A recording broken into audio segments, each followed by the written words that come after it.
we are going to be talking about the wealth department. How soon can you actually retire? What does retirement really mean? Why don't we learn from somebody who has retired at 45 years old? And I would even say living in what is true wealth. I have with me Michael Zuber.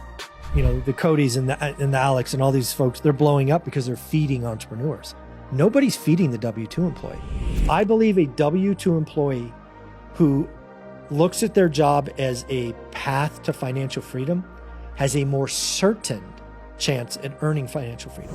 I believe you can get wealthy as an employee in 10 short years. What if you took one hobby, one passion you have, and did one video a week, and you built this following over 20 years? When you get to the end, you'll be happy.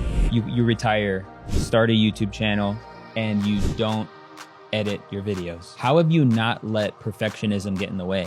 I've done 12,000 videos and never edited a single one. What would you encourage that W-2 employee to do for the next 10 years? It's only 3 steps. The first step is